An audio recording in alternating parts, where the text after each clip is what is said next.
Next, we have Ajay, who's going to be talking about his grandfather. Ajay, your grandfather.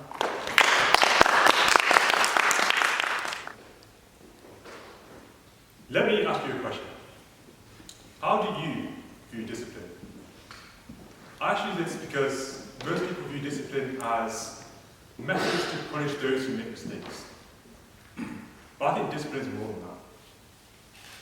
I view discipline as a tool to teach those who need to learn a skill.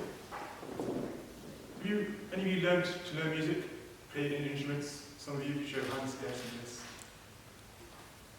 When you're practicing that, you would drill in these little patterns, these little notes you have to play, these chord progressions.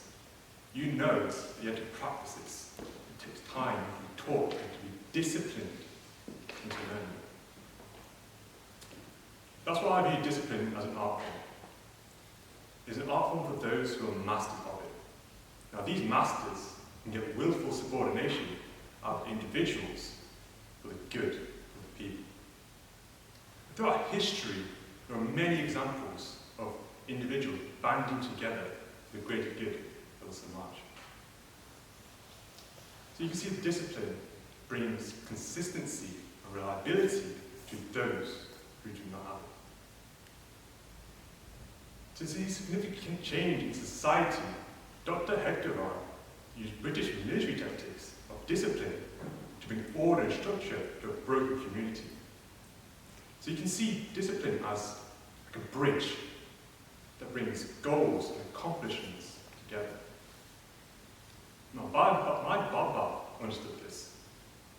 He knew that he had to instill discipline into his children to prepare them for the world. Now, some people view my Baba as, let's say, a tough man, a tough, brutish man, because that's what the world had taught him. The world had taught him that he needed to be tough so that he can provide for his family. So he went and said, my kids, I'm going to discipline you, teach you how to live in the world. The my Baba's discipline tactics were, let's call it, infamous. If he told you to do something, he meant it. I'll give you an example. My dad and my chacha loved playing pool. One day, my Baba went to his kids and said, you can go play pool today, but you must be home by 10 o'clock. They went, yes, Dad, we'll be home by 10 o'clock. And off they went. They went to play pool, and they came home at 10:05. Ooh, they really pushed the boat on that one. These boys are a little bit too cocky for their own good. Maybe they'd forgotten who my grandfather was. So when they got home, they went to the door, they put the key through the lock, gave it a turn, the door did not open. They rang the doorbell, banged on the doors, banged on the windows. No answer. But Baba had locked them out.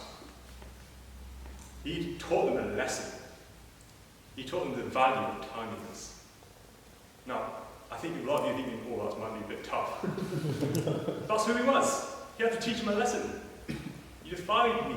I gave you simple instructions, 10 o'clock. But yeah, that was him. But that was the view from my dad and my chacha. That was his experience. That wasn't mine. Mine was very different.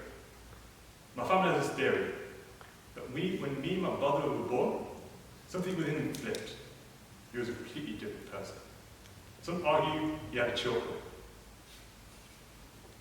My early memories of him were him just being really loud.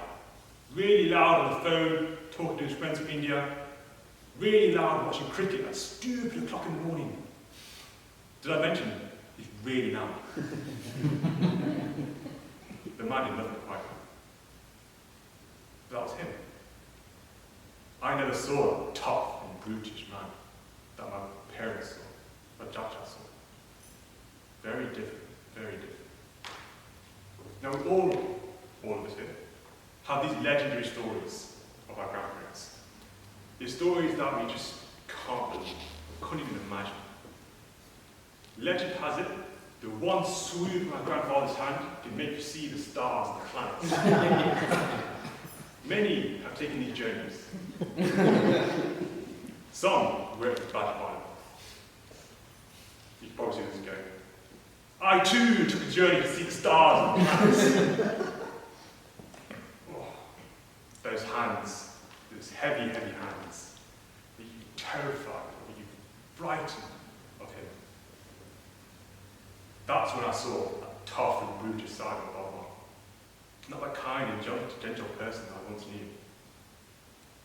He had to teach me a lesson that I won't forget. I won't tell you what it was, I won't bore you with the story. But he had to do this. He had to show me that discipline and sweep of his hand to teach me a lesson. Now, we saw that. We saw a Baba locking his kids out the door. We saw him with his sweeping hand motion. We saw him being really loud. The one thing he did daily with me, my brother, and my other grandkids, was that he used to massage us with oil. Daily. He used to massage us and string us and stretch us out. That's probably why I'm so tall. Really ring down. But that was his gentler side. That was a side that very few kind of saw him. We have a lot of lessons to learn from our Papa. I think the main sort of lesson for him was that discipline was important to him. He had to use discipline where appropriate. If a lesson needed to be taught, or something needed to be changed within his children, he taught them. He made them learn what was right and what was wrong. He found balance. Nothing was, back in his day, it was black or white, right or wrong. But then he found balance. He started working in the grey. The key takeaway is that balanced discipline and discipline where appropriate is important to instill good values and good teachings to the rest of the world and its widest and large.